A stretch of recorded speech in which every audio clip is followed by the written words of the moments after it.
in American history. I go to these rallies and they're starting to hate the media because they see it's all a big lie. Not all, but a lot of it's a big lie. You poison the minds. You really do. The media poisons the mind of the American voter. They really do. It's unfair. Well, it's a relentless theme of Trump's that he doesn't get a fair shake, and given the disproportionate number of negative stories he generates versus Hillary Clinton, they're not even in the ballpark here. Sarah Westwood, right now, joining us at the Washington Examiner. Julian Melcher of Heat Street. Elizabeth Harrington of the Washington Free Beacon. Elizabeth, does he have a point when you just look at the sheer number of hit pieces on him, you know, a lot more than pieces on Hillary Clinton? Absolutely. I think he has an incredible point to make.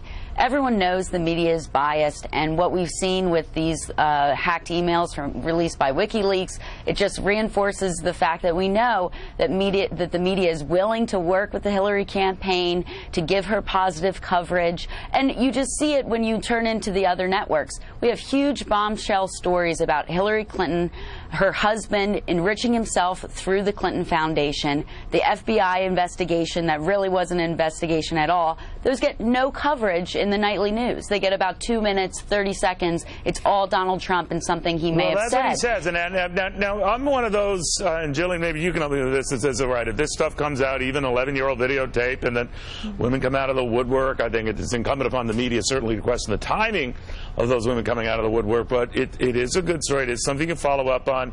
You do your due diligence. What I'm saying is, where's the same media effort to do the due diligence and try to get in the same ballpark of coverage of very legitimate Hillary Clinton stories and WikiLeaks developments and maybe different things she tells bankers behind closed doors versus what she says about them on a debate stage with Bernie Sanders? What do you think? Sure. There's no question that both of these candidates have records that are completely indefensible. But I think what we're looking at with Donald Trump is he's had a strategy throughout this entire election season that you get out of one crisis by creating another. He's very much fueled this. And even in cases where Hillary Clinton... How has he fueled it? Just by having to justify 11-year-old tapes? No, I'll give you a pretty good example. So if we look in June, when some of the stuff with Hillary Clinton's emails, the State Department probe was coming out, he interrupted that by attacking Judge Curiel. He couldn't let her have the limelight. He ended up interrupting it, attacking. I see what you're saying. I think because of that, he can't really, I mean, if you don't want to happen, don't say it. No, I see. I understand that. But, Sarah, that's where I think the media should come forward and be aware of, all right, we've given a lot of time to this story. This other story seems like a pretty good story. Let's do that.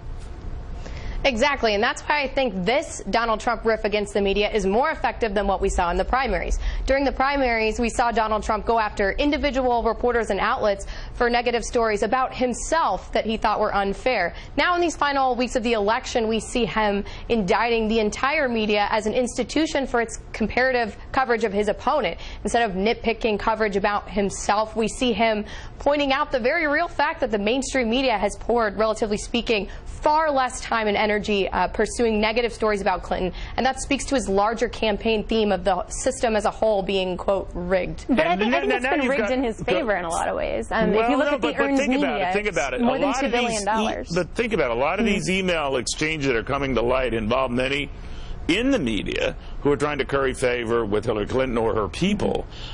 So you can understand why some in the establishment media have been reluctant to get them out, because it embarrasses them.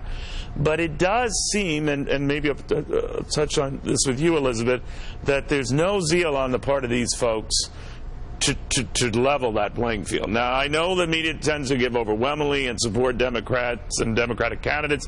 Fine, if that's how you're going to be. But do you have to reflect that in your editorial product?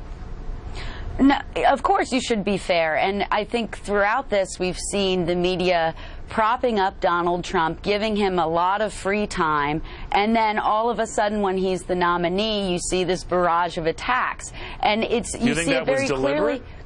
I mean, look at the New York Times story that they did, an 8-month investigation in Trump's treatment of women, and they said, oh, he was crossing the line. They didn't have a single source in there that said he touched them inappropriately or anything like that. And then suddenly, 3 weeks before the campaign, then they're running all these stories about all these accusers coming out of the woodwork. I mean, the timing is very, coincidental to say the least, and I think it reflects on this bias. No, I think an agenda. They didn't seem to care who dumped these tax records of Donald Trump's, but they certainly care about vetting anything else that has to do with emails. You know, it just seems weird. You know, I want to point out, first of all, the New York Times was the one that broke some of the most damaging Clinton scandals. If you look at what was going on with the uranium deal, some of the email things, they were the first on that.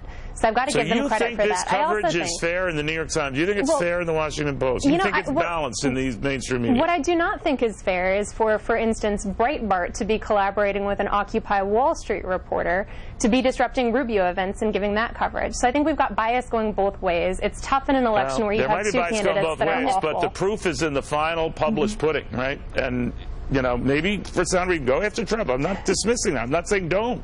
I'm saying just show a fraction of the interest. He could have prevented a lot of this, though, by just being a little bit wiser about what he says. If you said that about a woman accusing a man of untoward stuff, and you're kind of blaming the victim there.